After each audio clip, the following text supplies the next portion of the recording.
Innal hamdalillahi nahmaduhu wa nasta'inuhu wa nastaghfiruh wa na'udzu billahi min shururi anfusina wa min sayyiati a'malina.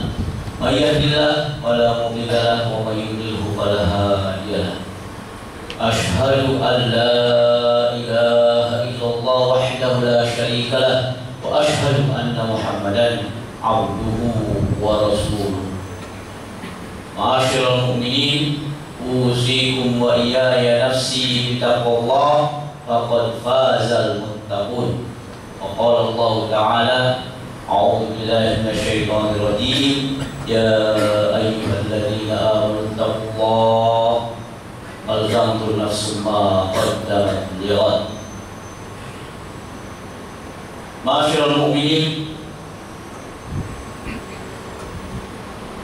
sejak di awal sejarah manusia, ketika mereka diutus kepada mereka para rasul, sebagian besar manusia menganggap bahwa ancaman azab yang dijanjikan oleh para rasul adalah kebohongan.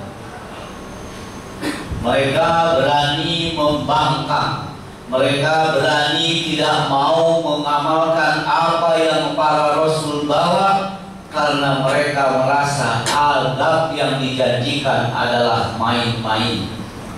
Oleh karena itu Allah Subhanahu wa taala mencatat dalam surah Al-A'raf perkataan orang-orang kaum dan Tsamud, perkataan mereka kepada Nabi Hud, "Ihtina bima ta'ina in kunta minas sholihin." Berikan kepada kami azab yang kau janjikan seandainya kau memang benar-benar orang yang, seandainya kau adalah orang yang benar. Kaum Tsamud begitu juga mengulang perkataan kaum Hud. Kaum Tsamud mengulang perkataan tersebut kepada Nabiullah Shalih alaihissalam. Dia mengatakan, "Ya Shalih, i'tina bima ta'iduna in kunta minal mursalin." Shalih, kalau engkau memang rasul, berikan kepada kami azab yang kau janjikan. Fenomena tidak mengimani azab yang dijanjikan oleh Allah dan Rasulnya sampai di zaman Rasulullah. Bangsa Quraisy ketika Rasulullah mengatakan, "Wahai bangsa Quraisy, saya adalah nabi wa baina yadayya 'adzabun syadid," yang saya membawa adab yang pedih kepada orang yang tidak mau beriman. Pamannya mengatakan, "Kapan laka, sial kamu Muhammad? Hanya karena kau mengaku nabi, kau kumpulkan kami di sini." Bahkan dalam surat Al-Anfal, bangsa Quraisy menentang azab Allah secara terang-terangan.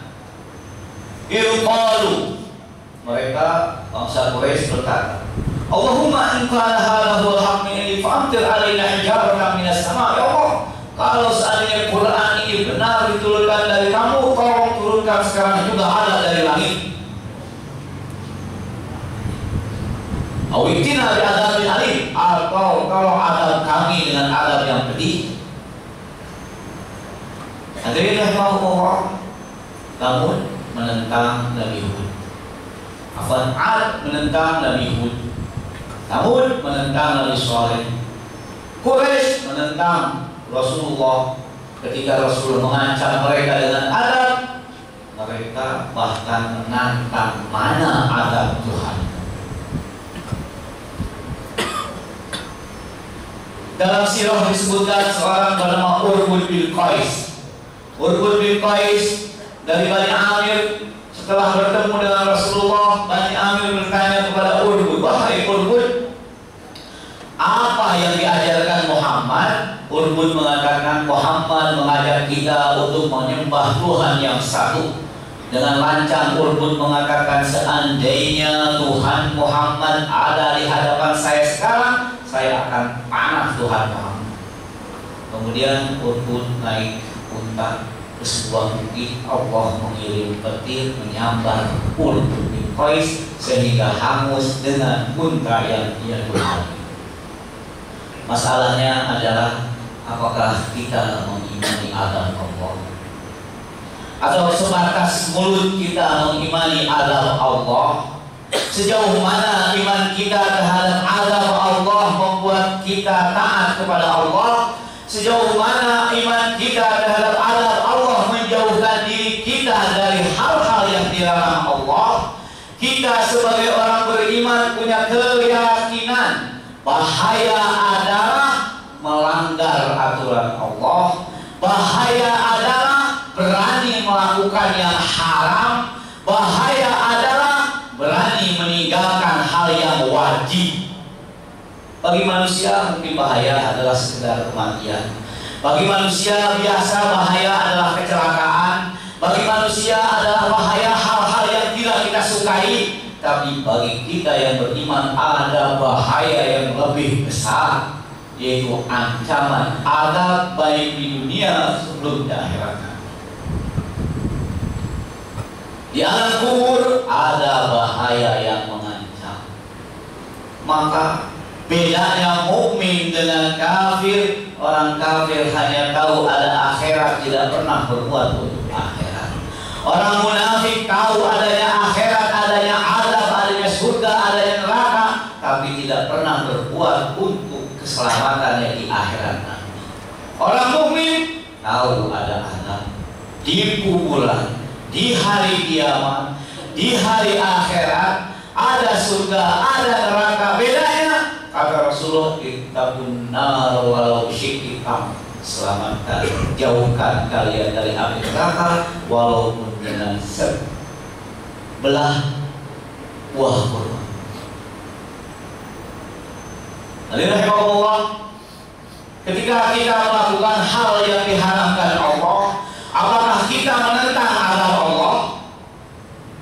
Ketika kita berani tidak melakukan hal yang diwajibkan oleh Allah, apakah kita menentang azab Allah? Pada dasarnya kita menentang azab Allah. Mana azab Tuhanmu?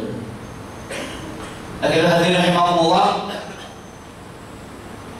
Umar bin Khattab radhiyallahu an mengatakan saking yakinnya dengan azab Allah, saking yakinnya dengan neraka, seandainya, kata Umar, langit terbuka buat saya dan saya melihat surga dan neraka, tidak akan pernah menambah keimanan saya terhadap surga dan neraka.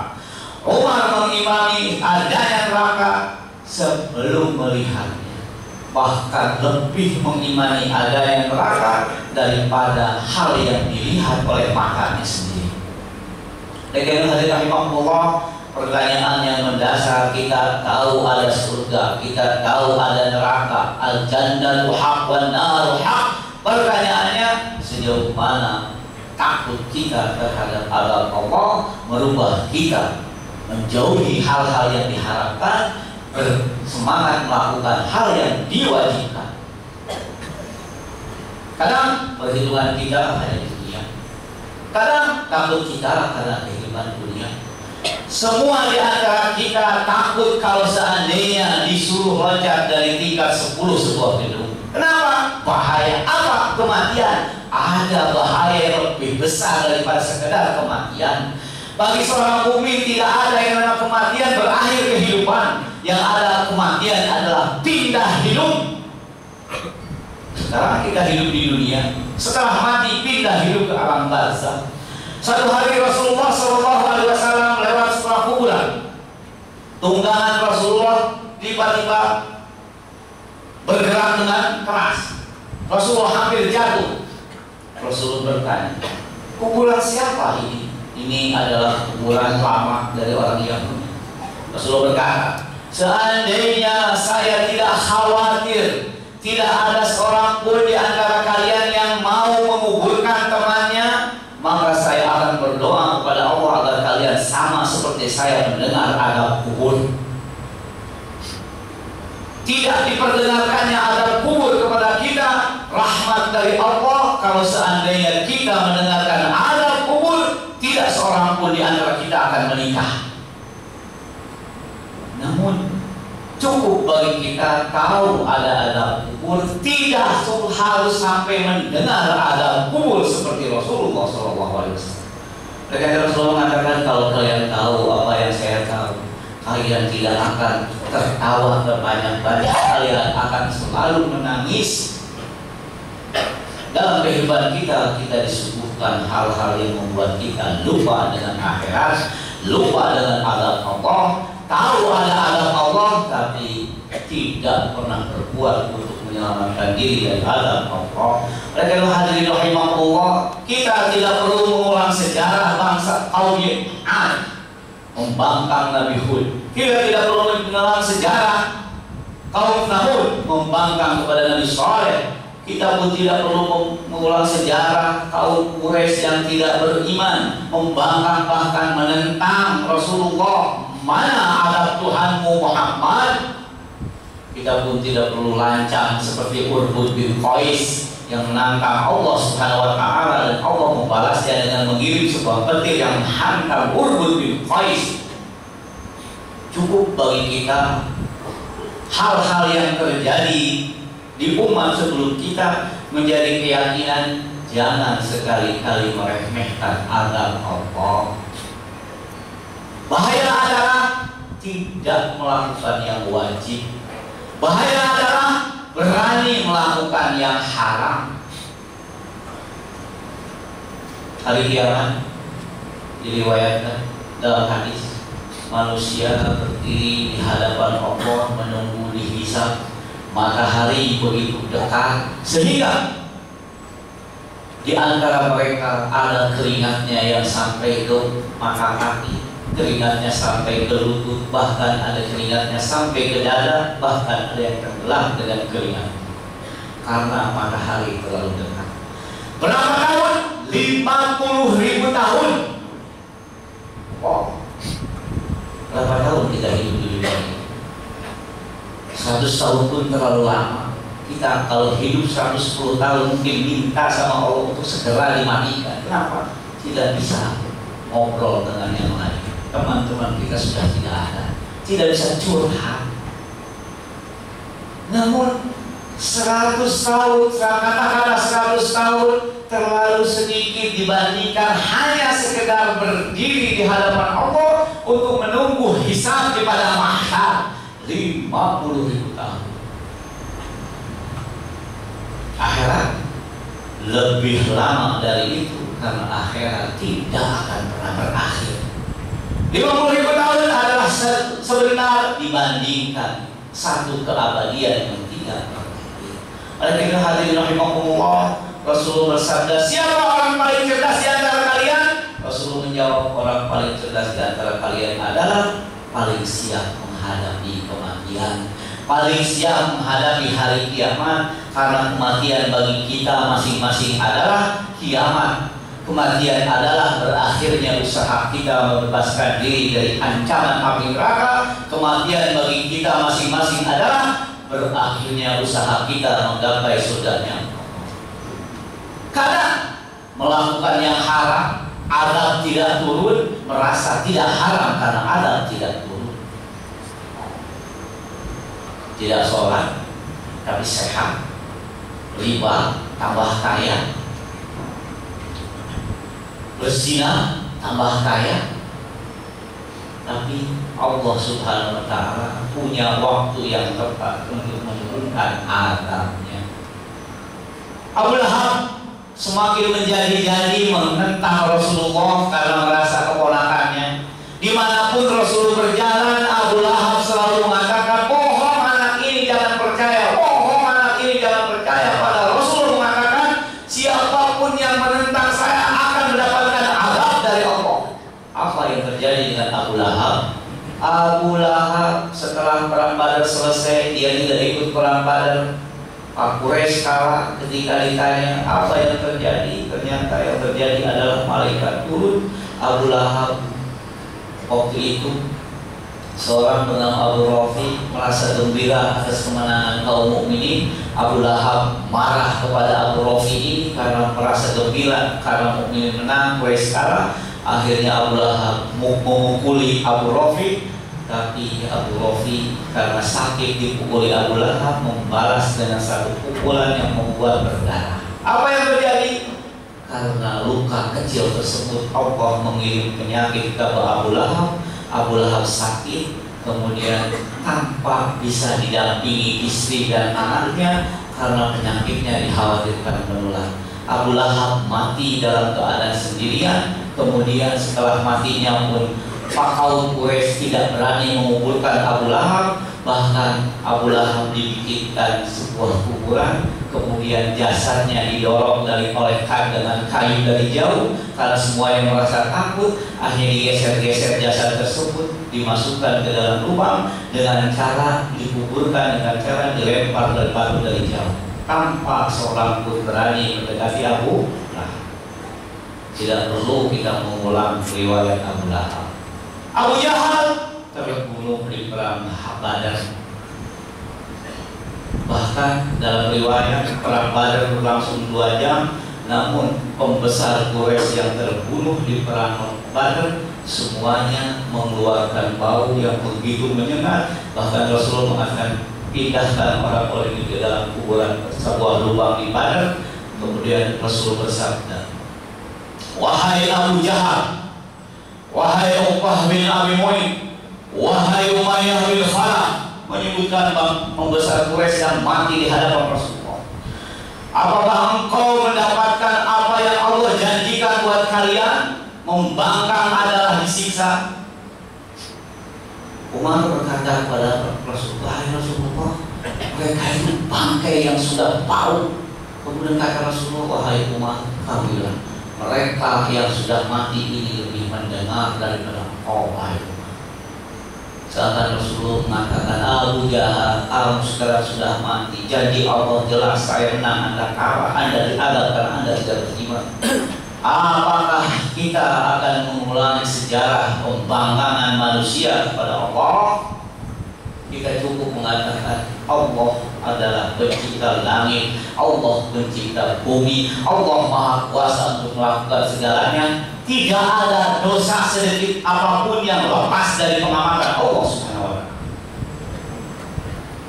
Oleh itu hadirin rahimakumullah, marilah kita mengimani azab Allah Subhanahu wa Ta'ala, baik dalam kehidupan ini, baik nanti di hari alam barzah atau di hari kiamat ketika kita menunggu hisab, atau yang paling besar adalah ketika Allah menentukan di mana manusia kekal abadi. Kekekalan hanya ada 2, di surga atau di neraka. Hanya amal kita yang akan menyelamatkan kita dari azab Allah Subhanahu wa Ta'ala. Barakallahu li wa lakum wa nafa'ani bima fihi minal ayati wa dzikril hakim. Aqulu qawli hadza fastaghfirullaha li wa lakum.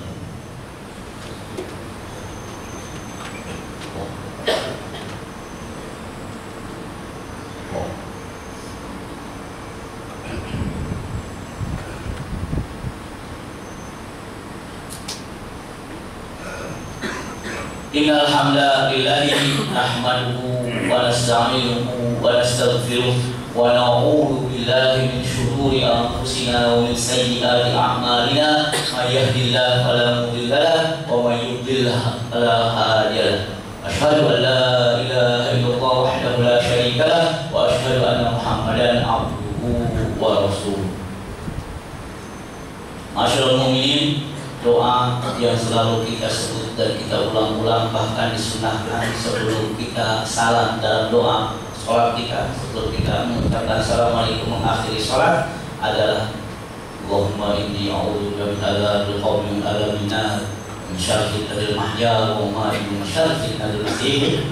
Rasulullah karena yakin Rasulullah tentang adab-adab tersebut menganjurkan kepada kita, mari selalu berdoa kepada Allah dilindungi dari azab-azab yang ada. Azab di hari kubur, azab di hari akhirat. Wa min syarril mahya wa mamat wa min syarri fitnatil masiihid dajjal. Jangan sampai kita berdoa tanpa berbuat. Berdoa Allah kabulkan kalau kita berbuat. Berdoa tanpa berbuat bagaikan seorang yang terancam di tengah hutan, terancam oleh galaknya seekor singa. Setelah itu dia lari dan kemudian berlindung di sebuah pohon dan bisa berdoa, ya Allah, lindungi saya dari singa, ya Allah, lindungi saya dari singa. Tapi tidak mau menjauh lebih jauh dari singa tersebut. Kita tahu adab tersebut ada dan kita lebih meyakininya daripada yang kita lihat dengan mata kepala sendiri. Oleh karena itu, jangan sampai, ya Allah, lindungi saya dari adab neraka, ya Allah, lindungi saya dari adab kubur, tapi tidak pernah berbuat. Inna Allaha wa malaikatahu yusholluna 'alan nabi ya ayyuhalladzina amanu shollu 'alaihi wa sallimu taslima. Allahumma shalli 'ala sayyidina Muhammadin wa 'ala ali sayyidina Muhammad kama shallaita 'ala sayyidina Ibrahim wa 'ala ali sayyidina Ibrahim fil 'alamin innaka Hamidum Majid. Allahumma ighfir lil muslimina wal muslimat wal mu'minina wal mu'minat al ahya'a minhum wal amwat. Allahumma ighfir lana dhunubana wa liwalidina warhamhum kama rabbawna shighara.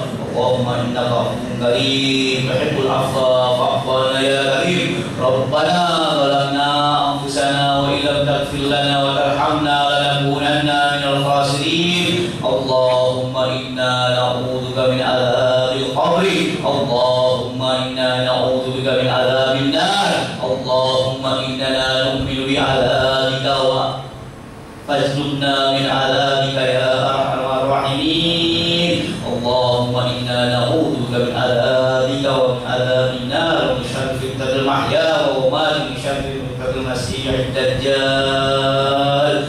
Allahumma habbib ilayna al-iman wa zayyinhu fi qulubina wa karrih ilayna al-kufra wal fusuqa wal isyan. Ya muqallibal qulub tsabbit qulubana 'ala dinik. Ya musarrifal qulub sarrif qulubana 'ala ta'atik. Allahumma taqabbal minna a'malana. Allahumma taqabbal minna salatana. Allahumma taqabbal minna khushu'ana wa tadarru'ana wa tamim tafsirana ya arhamar rahimin. Rabbana atina fid dunya hasanah wa fil akhirati hasanah wa qina adzaban nar.